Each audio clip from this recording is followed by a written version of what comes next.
예, 지난 시간에는 우리가 6절까지를 상고했죠. 아브라함이 여호와를 믿으니 여호와께서 이를 그의 의로 여기시고 하나님께서 그렇게 지금 자식도 없는데 뭇별처럼 번성케 하리라. 네 몸에서 난 자가 네 후사가 되리라 하신 하나님의 말씀을 믿었다. 아브라함의 믿음이 지금은 현재 창세기 22장의 모리아 산에 있는 믿음과는 상당히 지금 차이가 있죠.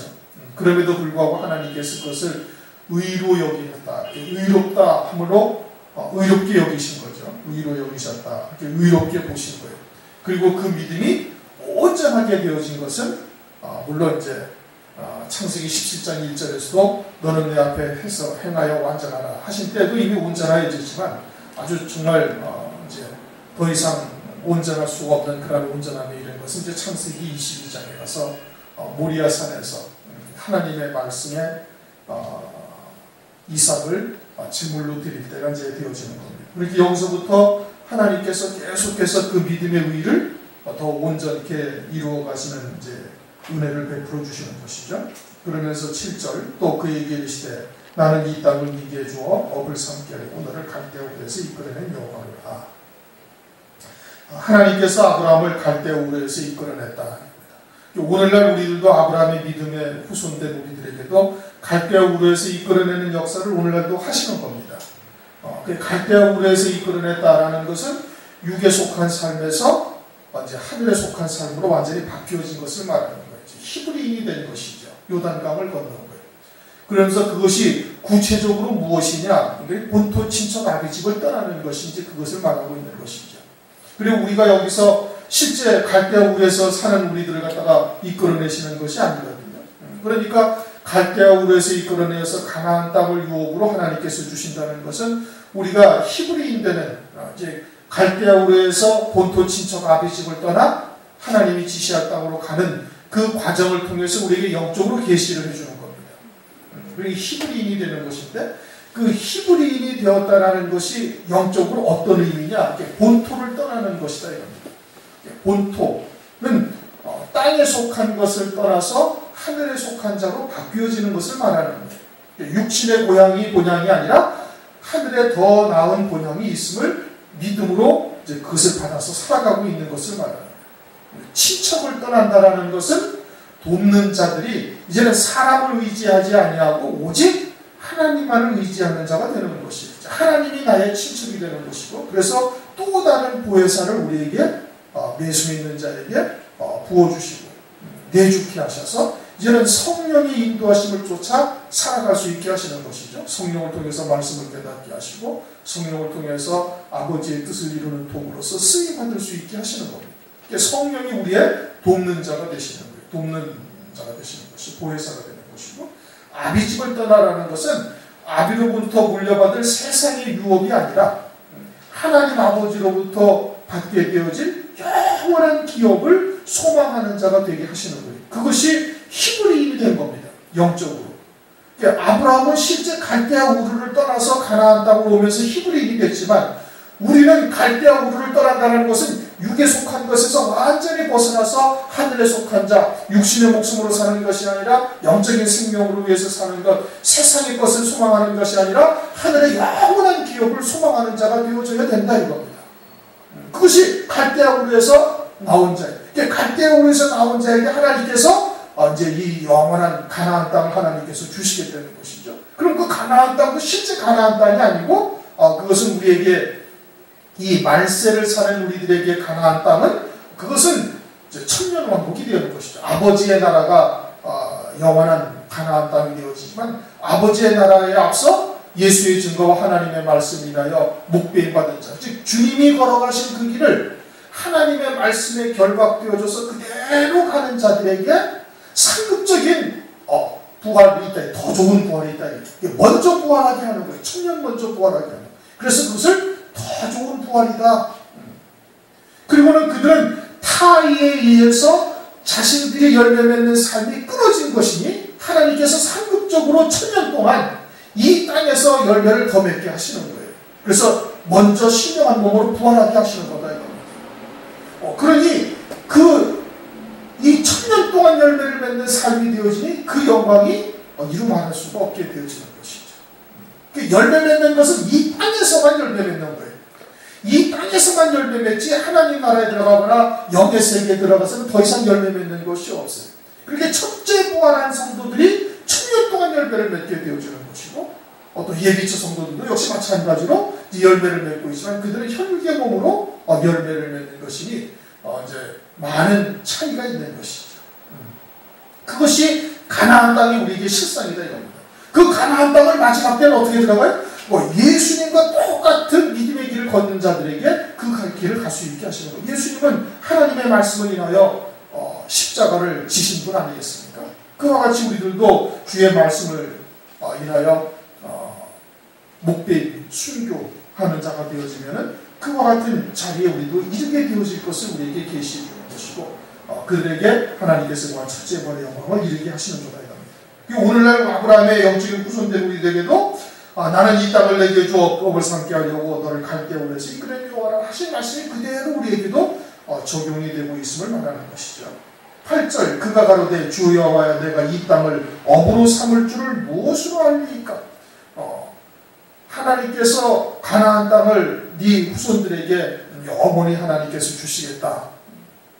그렇게 말씀하십니까? 여호와여 내가 이 땅으로 업을 삼을 줄을 무엇으로 알리이까? 아브라함이 지금 이것이 믿지 않는 부정적인 그 같은 말이 아니고, 지금 가나안 땅에 와서 보니까 가나안 족속들이 아주 하나님께서 베풀어 주신 은혜에 합당한 믿음의 삶을 전혀 살지 못하고 하나님의 은혜를 망각하고 그리고는 아주 패역한 삶을 살고 있으니 이들이 진노의 심판 받게 되어질 것을 아브라함의 시각에서 다 보이는 겁니다. 그러니 이 땅을 업으로 주어서 아브라함의 후손들이 이 땅을 살아갈 때 이 가나안 사람들과 같이 멸망하지 아니할 그 방도가 무엇이냐, 이것을 지금 묻고 있는 것이죠. 가나안 땅에 와서 말하보니 그들의 삶이라는 것은 참 하나님을 전혀 알지도 못하고 죄의 좀 굴레 안에서 하나님의 진노만 쌓고 있는 삶을 지금 아브라함이 목도하고 있고, 자기 후손들도 여기 와서 살아갈 때 저들과 함께 살아갈 때 저들과 동화되어져서 저들과 함께 그렇게 살지 않고 영원히 이 땅을 업으로 누릴 수 있는 방법이 무엇인가, 그것을 지금 아브라함이 지금 묻고 있는 겁니다. 오늘날은 특별히 이제 말세라고 말하고 있지 않습니까? 말세는 이제 물질 문명이나 여러 가지의 문화나 사상이나 모든 것들이 가장 발달되어져 있는 때인 겁니다. 가장 발달되어 있는 때인 것이죠. 그러니까 하나님의 자녀들이 육에 속한 삶으로 미혹당할 수 있는 소지들이 너무너무 많이 있는 거예요. 너무 많이 있는 거예요.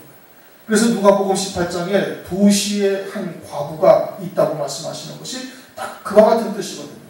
도시는 그 나라, 그 전체, 그 인경에서 가장 물질 문명이 발달되어 있고 풍요롭고 또 여러 가지 미혹의 역사도 가장 많은 곳이 도시이거든요. 그곳에 살다 보니까 과부가 돼버린 거예요. 신랑 예수님을 잊어버린 삶이 된 거예요. 머리는 알지만 삶은 전혀 그렇지 못한 자가 되어져 있으니까 그것을 깨닫고 도리안 재판관한테 계속해서 귀찮을 정도로 가서 자기의 원한을 풀어달라고 하는 것은 아니겠습니까? 신랑 예수에게로 돌아갈 그와 같은 믿음의 자리에 이 육신의 소유에서 어쩌든지 끌어내고 그와 같은 자리에 돌아갈 것을 위해서 그렇게 귀찮게 청원하니까 도리안 재판관도 그 간청을 들어주는데 하물며 하나님 아버지께서 그 택하신 자들의 기도를 듣지 아니하시겠느냐. 그러니까 오늘날 그처럼 육신에 속한 삶에서 세상에 속한 것에서 벗어날 것을 위해서 하나님 앞에 그렇게 애통하며 기도하는 자들이 없다는 것 얘기입니다. 인자가 올 때 세상에서 믿음을 보겠느냐, 이러한 믿음을 보겠느냐. 그러나 그렇게 간구하는 자, 그렇게 기도하는 자들은 실망하지 않아요. 낙심하지 말 것을 위해서 하나님 주님께서 비유로 설명을 해주신 거거든요. 그럼 오늘날 이 가나안 땅과 다를 바가 하나도 없는 오늘날 우리 시대를 살아가고 있는 겁니다. 소돔과 고모라와 다를 바가 없는 이 시대를 오늘날 우리가 살아가고 있는 거예요. 그럼 이처럼 세상에 속한 것이나 육신에 속한 것에 계속해서 노출되고 미혹당하는 이 세대에서 우리가 어떻게 해야 구원을 얻어서 저 가나안 땅을 실상으로 받아 누릴 수 있는 방도가 무엇인가? 똑같은 질문인 겁니다. 똑같은 질문인 거예요. 당시에서는 가나안 땅이 가장 발달되어 있고 풍요롭다 하다 보니까 그러니까 타락을 한 거거든요. 물질 문명이 발달되었고 풍요로우니까 타락한 거예요. 소돔과 고모라가 왜 타락했어요? 여호와께서 에덴 동산처럼 물이 넉넉한 것을 이 롯의 눈으로 본 거예요. 그냥 풍요로운 거예요. 이 풍요로움에 빠져서 타락한 거예요. 그 부자가 천국에 들어가기가 어렵다 이거예요. 어려운 것이죠. 더더군다나 이 마지막 때 온갖 이 육신적인 것, 세상적인 것이 아주 그냥 사람들을 미혹하고 편안하게 만들고 안락하게 만들고 쾌락주의로 빠지게 만들고 이와 같은 것에서 벗어나서 구원 얻을 방도가 무엇입니까? 지금 그것을 묻고 있는 겁니다. 우리에게는 똑같은 거예요. 그 당시에 가나안 땅, 당시에 유대인들 이스라엘에게 말하는 것이 아니라 오늘도 이러한 때가 또 가나안과 똑같은 시대를 오늘 우리가 살아가고 있는 이때 우리가 과연 구원 얻을 방도가 무엇인가? 구원 얻을 방도가 무엇인가? 그 가운데서 우리가 순교의 신앙으로 서서 육에 속한 것, 세상에 속한 것을 다 끊어내고 살아갈 수 있는 방법이 무엇인가? 이제 그것을 주님께서 설명을 해주시는 겁니다. 말씀을 통해서. 9절 여호와께서 그에게 이르시되 나를 위하여 3년 된 암소와 3년 된 암염소와 3년 된 수양과 산들과 쥐들기를 취할지니라. 그러면서 이제 두 가지 방도를 말씀하시죠. 이처럼 짐승들을 다 쪼개게 하시고 제물이 되게 하시는 겁니다. 그 다음에는 12절 13절 이하에 400년 동안 이방에서 계기되어져서 아주 고난을 당하게 한다. 아주 고난을 당하게 하는 방법이 두 번째로. 첫 번째는 뭐예요? 쪼갠 제물이 되게 하는 거예요. 그런데 그것이 누구를 위해서? 나를 위하여. 여기에 나와 있는 암염소 또는 암소, 암염소, 3년 된 수양, 산비둘기, 집비둘기는 뒤에 레위기에 가면 이것이 다 정결한 짐승입니다. 정결한 짐승이에요. 그러니까 하나님 앞에 제물이 되는 짐승이에요. 그럼 하나님 앞에 제물이 되는 이 정결한 짐승은 누구를 상징하고 있는 거예요? 그건 이스라엘을 의미하고 있는 겁니다. 부정한 짐승은 율법도 없고 하나님도 모르는 이방인들이 부정한 짐승들인 거예요. 그것은 이제 사도행전 10장에 가서 하나님께서 정확하게 딱 성경에다가 명시를 딱 해주셨어요. 이게 뭘 말하는가? 부정한 짐승들은 고넬료와 같은 이방인들, 하나님도 모르던 자들이고, 그리고 유대인들은 그는 정결한 짐승이다 이거예요. 왜 정결한 짐승이에요? 하나님을 알고 하나님을 섬기는 복도를 하나님께서 가르쳐줬어요. 하나님을 어떻게 섬겨야 하는지, 하나님이 기뻐하시는 선하신 뜻이 무엇인지를 알게 하셨어요. 그것이 뭐예요? 그게 정결한 짐승이다 이거예요. 그거를 왜 두셨어요? 나를 위하여. 나를 위하여 3년 된 암염소와 3년 된 암염소와 3년 된 수양과 산비둘기와 집비둘기 뭐 이렇게 말씀하셨어요. 누구를 위하여? 나를 위하여. 하나님의 백성들을 왜 하나님께서 이 땅에 보내셨어요? 왜 하나님의 백성을 두셨어요? 하나님 당신을 위해서. 왜 그래요? 이사야서 43장 21절 이 백성은 내가 나를 위하여 지었나니 나의 찬송을 부르게 하리. 하나님께서 영원히 하나님을 찬송 부르게 하기 위해서 하나님께서 정결한 짐승들을 두신 거예요. 하나님의 백성들을 두신 거예요. 그러니 우리가 이 땅에 사는 모든 삶이 누구를 위한 삶이어야 돼요? 하나님을 위한 삶이요, 하나님의 이름을 위한 삶이요, 하나님의 이름이 거룩히 여김을 받는 삶을 살아야 되는 거예요. 일반 삶에서도 마찬가지고 신앙생활에도 마찬가지고 모든 것이 다 우리는 하나님을 위하여 존재하는 거예요. 인생들을 위해서 하나님이 존재하는 게 절대 아닌 겁니다. 그런데 오늘날 마치 인생들을 위해서 하나님이 존재하시는 분처럼 하나님의 말씀이 호도되고 있어요. 이제 그게 인본주의 신앙이죠. 인본주의, 사람 중심의 신앙. 예수 믿고 복받고, 예수 믿고 잘되고, 예수 믿고 출세하고, 예수 믿고 행복하고, 어쩌고저쩌고 다는 사람 중심의 신앙이지 그건 하나님 중심의 신앙의 말씀이 절대 아닌 겁니다. 그러니 하나님의 이름이 거룩히 여김을 받는 삶을 살아요. 거기에는 우리가 때로는 고난도 필요한 것이고, 주를 위해서 희생도 감수해야 할 것이고, 또 주를 위하여 여러 가지 영광된 일들을 위하여 우리가 쓰임받기를 소망하고 그러한 삶을 살아야 되는 겁니다. 그것이 나를 위하여 이와 같은 정결한 짐승들을 줬는데, 그 정결한 짐승들을 하나님께서 어떻게 하라고 했어요? 아브라함이 어떻게? 다 쪼갠다 이겁니다. 다 쪼개는 거예요. 그 중에 또 3년 됐다고 그랬죠. 3년 된 암소, 3년 됐다. 3년이 되면 소나 염소나 양이나 다 새끼를 낳게 되어집니다. 새끼를 낳는다는 것은 온전히 다 성장되었다 이 뜻인 겁니다. 다시 말하면 영적으로는 하나님의 백성들이 하나님의 말씀과 하나님을 섬기는 복도를 가지고 이제 성숙한 믿음, 장성한 분량에까지 이르러서 단단한 음식도 먹을 수 있는 자가 되었다, 이런 것을 의미하고 있는 것이죠. 어린아이와 같은 신앙을 하나님 앞에 온전치는 못한 겁니다.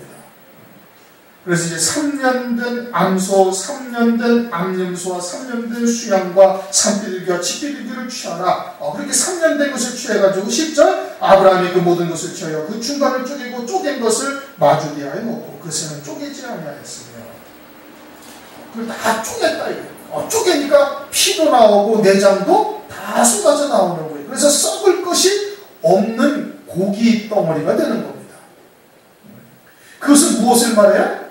하나님께서 이스라엘 백성들에게 율법을 주셔서 율법을 통해서 죄로 인하여 멸망당하고 썩어질 것들을 다 드러내고 깨닫게 하셔서 그들로 하여금 썩지 아니할 자들로 세워가시는 일을 하는 거예요. 뭘 통해서? 율법을 통해서요. 율법은 죄를 깨달음이니라.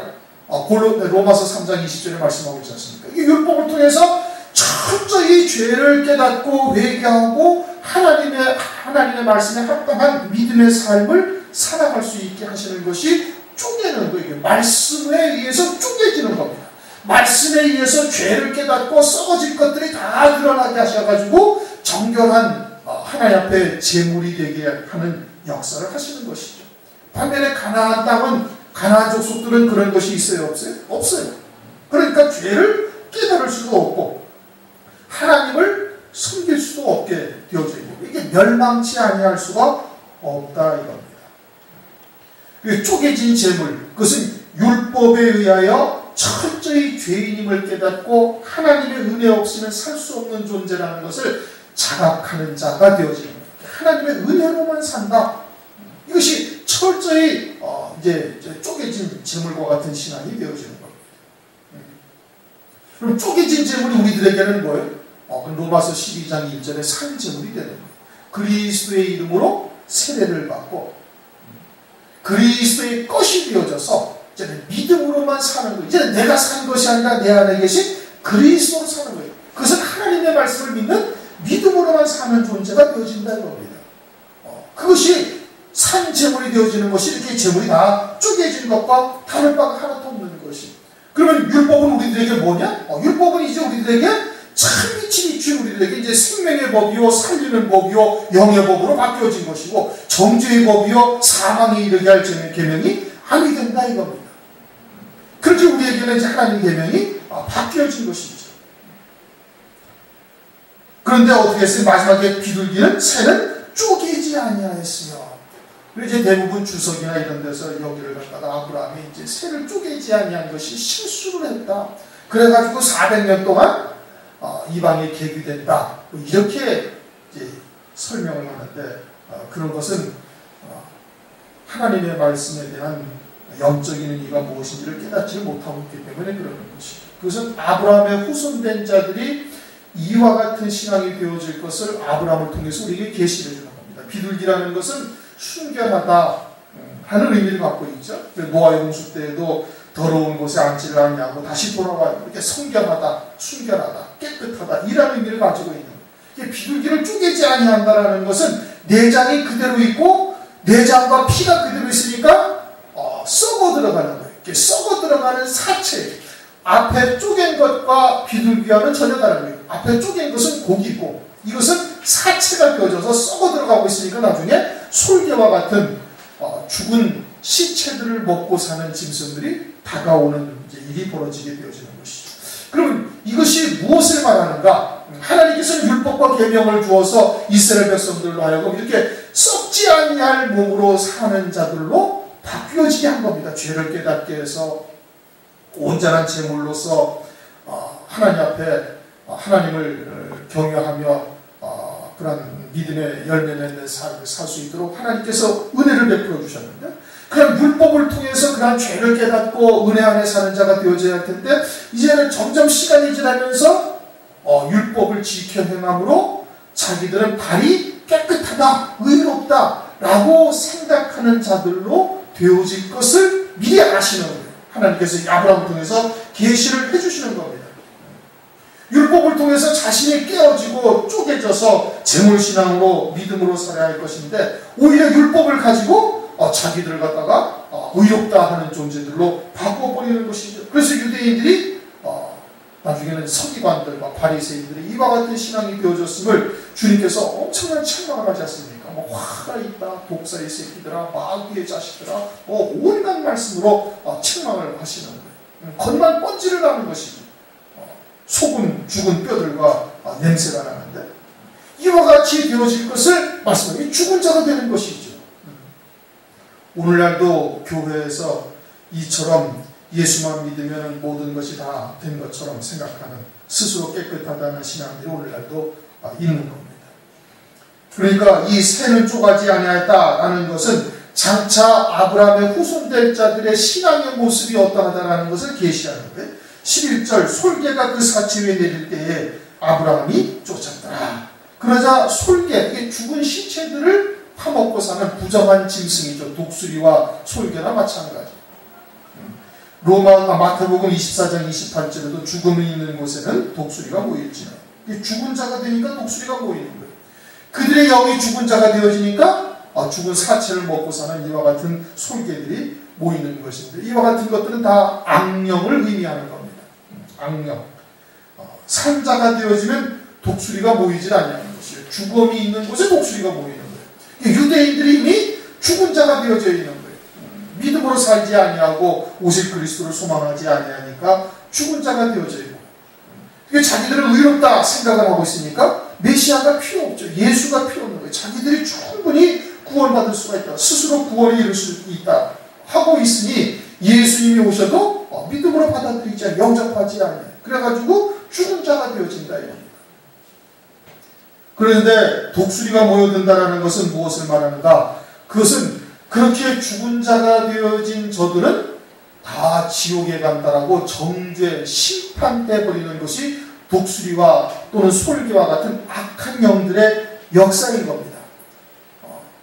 저들은 죽은 자가 되어졌을 때 예수를 믿지 않으니까 다 지옥 간다라고 여기는 거예요. 그러나 로마서 11장 29절에는 뭐라고 말씀을 하고 있어요? 하나님의 은사와 부르시면 후회하심이 없다 이래요. 하나님께서 한 번 택한 아브라함의 자손들을 잘못 택하신 것이 아니에요. 광야의 이스라엘 백성들이 다 또 멸망당한 자들이 지옥 갔다라고 그러는데 그러면 하나님께서 출애굽을 공연히 시켰잖아요. 전지전능하신 하나님께서 그들이 그처럼 애굽 땅을 동경하며 하나님의 말씀에 불순종하고 계속해서 그 중심은 애굽으로 향하고 있을 것을 하나님께서 모르시지 않지 않습니까? 그럼 그렇게 멸망되어서 지옥 갈 자들을 뭐하러 굳이 어린 양의 피로써 그들 갖다가 구원하실 필요가 뭐가 있으니까 하나님은 헛수고하신 것이죠. 그 유대인들이 아브라함의 후손이 되어가지고 계속해서 율법과 계명을 주어서 하나님의 백성들로 선지자들로 계속 책망하고 말씀을 주어서 그들을 바른 길로 이렇게 이끌으시려고 수없이 많은 선지자들을 보내셨는데 하나님이 헌일하신 거잖아요. 전지전능하신 하나님께서 그걸 모르셨나요? 아니란 말씀이에요.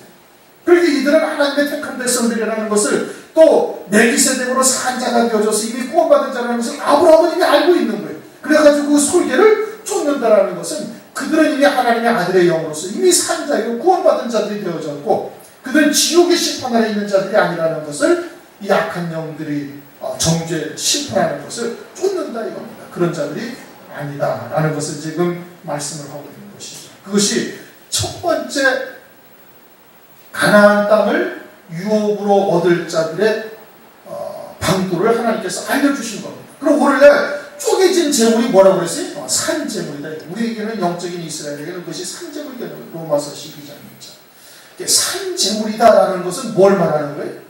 살아있으나 죽은 자다 이겁니다. 나는 비록 살아있지만은 죽은 자다라는 거예요. 예수와 함께 죽었다 이거예요. 그리고는 내 안에 이제는 그리스도로만 살아간다 이겁니다. 로마서 12장 2절도 너희는 이 세대를 본받지 말고 마음을 새롭게 하여 하나님이 선하시고 기뻐하시고 온전하신 뜻이 무엇인지 분별하라. 그러니까 하나님의 뜻을 쫓아 믿음으로 말씀에 이끌림 받아 사는 삶이 되어야 되는데 그게 산제물로 하나님 앞에 드려지는 영적인 제사가 되어지는 겁니다. 그러니까 산제사, 산제물이 드려지는 것이죠. 그것을 이제 믿음으로 사는 자다. 오늘날 이제 그렇게 다 우리가 알고 있는 겁니다. 하나님의 말씀을 믿는 믿음으로만 산다 이겁니다. 갈라디아서 2장 20절 말씀에 그렇게 하고 있잖아요. 믿음으로 산다. 다 믿음으로 살아요. 그렇죠? 그리스도 안에 있는 교회 안에 있는 사람은 전부 다 믿음으로 사는 거예요. 믿음으로 살지 않는다고 생각하는 사람 아무도 없습니다. 다 자기 나름대로 자기는 믿음으로 살고 있다고 다 얘기를 하고 있는 거예요. 근데 믿음으로 산다. 산재물로 우리가 살아가고 있다. 하나님의 말씀에 쪼개진 자가 되어져서 말씀에 이끌림 받고 있다. 누구나 다 이야기하고 있다. 근데 그것은 각자 자기의 기준이고 주관적인 거예요. 객관성이 있게 믿음이 딱 드러나야 되는 겁니다. 그것은 무엇으로 분별이 돼요? 말씀으로 분별이 되는 거예요. 말씀에 믿음으로 산다라는 것이 무엇인지 산재물이 되어져서 너희는 이 세대를 쫓지 아니하고 마음을 새롭게 하여 완전한 새로운 피조물이 되어져서 세상을 쫓는 자들과 같지 아니하고 세상을 쫓는 자들과 같지 아니하고 완전히 마음이 새롭게 되어져서 하나님의 선하시고 기뻐하시고 온전하신 뜻이 무엇인지 분별하도록 하라. 로마서 12장 2절이 그 말씀이죠. 그렇게 살아야 산재물로 산제사로 하나님께 드려지는 자다 이겁니다. 그것을 갈라디아서 2장 20절에는 이제는 내가 산 것이 아니라 내 안에 그리스도께서 사실 것이고 그것은 나를 위하여 십자가에서 죽임당하신 예수 그리스도를 믿는 믿음으로 사는 자다 이겁니다. 믿음으로 사는 거예요. 하나님의 말씀을 믿는 믿음으로만 사는 거예요. 그러니까 하나님의 말씀을 믿는 믿음으로 산다고 다 이야기를 하는데 우리가 그것이 주관적인 판단으로 다 자기 나름대로 믿음으로 산다 하지만 그것이 하나님의 말씀에 이어 객관성으로 입증이 돼야 되는 겁니다. 그것을 제가 설명을 이미 여러분들한테 드렸어요. 하나님의 말씀에 이끌려 받아서 혼전한 믿음으로 산다는 것이 무엇이냐? 그것은 고린도후서 10장 5절에 모든 이론을 파하고 하나님을 아는 것을 대적하여 높아진 것을 다 파하고 모든 생각을 사로잡아 그리스도 앞에 무릎을 꿇게 하는 거예요. 내 생각이나 지식이나 세상에서 배웠던 경험 또는 체험 이런 것들도 다 내려놓고 모든 생각을 다 사로잡아서 그리스도 앞에 딱 무릎을 꿇는 것 이것이 믿음이다 이겁니다. 그게 믿음으로 사는 거예요. 그래서 믿음의 조상인 아브라함을 통해서 우리에게 보여주신 거예요. 독자 이삭을 갖다가 모리아산에 가서 번제로 딱 드리라고 하셨는데 가서 불로 태워 죽여버리면은 사람의 생각이나 사람의 이성이나 또는 세상의 이치로는 도저히 이제는 후손은 완전히 끊어진 것이고 아무것도 남을 것이 없는 거예요. 그러나 하나님의 말씀하고는 전혀 거리가 멀어지는 거예요. 그런데 아브라함은 어떻게 했어요? 아브라함은 아침에 일찍 일어나서 왜? 하나님의 말씀에 네 후손은 반드시 이삭으로 말미암으리라는 하나님의 약속의 말씀 앞에 자기의 생각이나 세상의 이치나 세상의 도리를 다 버려버린 거예요. 그리고 그 말씀으로만 딱 이삭을 딱 데리고 간 거예요. 그래서 비록 죽여서 불태워 제물로 드려서 다 채만 남았을지라도 하나님께서는 다시 그를 살리셔가지고 그 약속의 말씀대로 하나님의 언약을 이루시리라는 것을 확신한 겁니다. 내 생각을 다 사로잡아버린 것이죠. 그게 믿음으로 사는 거예요. 그게 산재물로서 사는 거예요. 그렇게 되기까지 하기 위해서 400년 동안 이방에 가서 종살이를 하게 하시는 겁니다. 완전히 쪼개진 제물로 되게 하시기 위해서. 또 예를 또 들었죠? 다윗에 대해서. 사무엘하 1장을 보니까 사울이 죽었다는 소식을 듣고 요나단하고는 친했으니까 자기의 생명과 요나단의 생명이 결탁됐으니까 요나단을 위해서 애간을 짓는 것은 이해를 해. 근데 사울을 위해서도 애간을 지어서 막 애통해하는 거예요. 그걸 뭐야? 하나님이 그렇게 애통해 하시는 거예요. 왜? 하나님이 사울을 기름 부었잖아요. 어찌됐든 기름불로 부었던 기름병으로 부었던 기름을 부어서 이스라엘을 왕으로 세워놓았는데 하나님의 말씀을 어긴 거예요. 그 하나님의 말씀을 어긴 자를 갖다가 하나님께서는 단번에 딱 쳐버리면 돼요. 이미 다윗에게도 기름을 부었잖아요. 단번에 딱 쳐버리면 되는 거예요. 하룻밤 사이에 그냥 데려가 버리면 되고 그리고 다 왕을 세우시면 되거든요. 그런데 그렇게 하시지 않으시는 거예요. 왜 그래요? 하루를 천년같이 천년을 하루같이 사울이 회개하고 돌아오기를 하나님께서 바라고 계시는데 하루도 멸망치 않기를 하나님 바라고 계시는 하나님의 자녀. 그런데 그렇게 40년을 기다려도 사울이 결국은 돌이키지 못하고 결국은 전쟁터에서 죽게 되었거든요. 그것을 하나님은 안타까워하시는 것이고 다윗이 그 하나님의 마음을 아니까 당신도 자기도 사울을 위해서 애통해 하는 겁니다. 10수년 동안을 자기를 죽이려고 쫓아냈던 사울을 위해서 했던 거예요. 하나님의 마음과 다윗의 마음이 일치를 시켜버리는 거예요. 그것은 우리의 보통 감정도 마음도 모든 것을 하나님 앞에 다 무릎 꿇게 한 그와 같은 아주 놀라운 일을 다윗이 이룬 겁니다. 그래서 내 마음에 합한 자다. 하나님의 마음과 딱 맞은 자다 이겁니다. 그 다음에 사무엘하 12장에 가서는 밧세바와 나의 사이의 사건도 여러분 기억하고 계시지 않습니까? 데려가시려고 죄야 씨앗이니까 데려가시려고 아프게 하니까 다윗이 막 금식을 하고 하나님의 전에 앉아서 막 울며불며 그 아이 생명하라 피덩어리 이제 나왔는데 아무것도 말도 한마디 못하는데 그런데 그냥 그 아이를 위해서 그렇게 울며불며 하나님께 금식하며 기도하다가 딱 데려가시니까 어떻게 죽고 나니까 옷을 갈아입고 세수를 하고 하나님의 전에 와서 경배를 하고 그리고 음식을 차려해가지고 그것을 잘 먹었다 이겁니다. 사무엘하 12장 하나님께서 딱 데려가시니까 거기에 절대 딱 순종하는 거예요. 그 피덩이 하나 그렇게 살려달라고 회개하고 하나님께 그렇게 기도했는데 그거 하나 살려주시니까 뭐가 이렇게 억울하시다고 하나님께서 그냥 데려가시냐고 우리 같으면 어떻게 대상통곡하고 믿어도 소용이 있네 없네 온갖 원망불평을 다 했을 것 아니겠습니까? 다윗은 아니다 이건. 그게 내 마음에 합한 자다. 그래서 아브라함과 다윗의 자손은 예수 그리스도의 세계라. 그 세계에 들어가려면 우리가 아브라함과 다윗과 같은 그 믿음에 들어가야 되는 거예요. 그것이 쪼개진 자예요. 그것이 완전히 쪼개진 자예요. 그냥 내 속도 다 빼펴지고 다 내놓고 감정도 또는 내 생각도 또는 내 고집이나 의도 다 내려놓고 하나님의 말씀 앞에 딱 절대 순종하는 자. 그게 산재물이에요. 그게 안 되니까 어떻게? 이제 400년 동안을 종살이를 시키는 거예요. 우리가 다 알잖아요. 논리를 안단 말이에요. 왜 이스라엘에서 그 40년 동안 광야에서 그 유리방황하게 하나님께서 40년 동안 끌고 다니셨는가? 다 아는 거예요. 아는데 왜 안 돼? 우리의 믿음의 결단을 아직 내리지 못하니까 그게 쉽지가 않아요. 그 결단을 우리도 해야 되는 겁니다. 저나 여러분이나 하나님의 말씀을 통해서 깨닫게 되어진 그 부분들을 갖다가 아주 단호하게 잘라버릴 수 있는 자가 되어야 돼요. 너희는 이 세대를 본받지 말고 마음을 새롭게 하여 새 마음을 가지라는 것이 아니라 그리스도 예수의 마음을 가지라는 거예요. 말씀을 통해서 하나님의 뜻을 깨닫고 그것과 일치를 시키는 거예요. 그게 새 마음이고 새 피조물이고 그것이 새 사람을 입는 것이고 그것이 새 생명으로 사는 거예요. 뭘 새롭게 바꿔야 이 뜻이 아니에요. 로마서 12장 2절 말씀. 그렇게 그리스도 예수의 마음으로 바뀌어져서 하나님의 선하시고 기뻐하시고 온전하신 뜻이 무엇인지 분별하라. 그렇게 마음과 생각을 그 말씀과 일치시켜 살아나게 되어지면 그것이 온전한 산재물이 되어질 것이고 그러면 갈대원에서 완전히 벗어난 자의 신앙이 이제는 장성한 자가 되어져서 그러면 가나안 땅을 너희에게 주리라. 이 땅을 너희에게 주어 업으로 삼게 하려고 갈대원에서 하나님이 우리를 불러내셨다. 그런 뜻입니다. 이제 그런 설교를 하도 들어서 이제 다 알아요. 그렇죠? 아닌데 그게 참 쉽지가 않거든요. 그런데 들을 때마다 다시 새롭게 믿음의 결단을 하고 그와 같은 자리에 나가시기를 주님의 이름으로 축원합니다. 계속 기도하시기 바랍니다.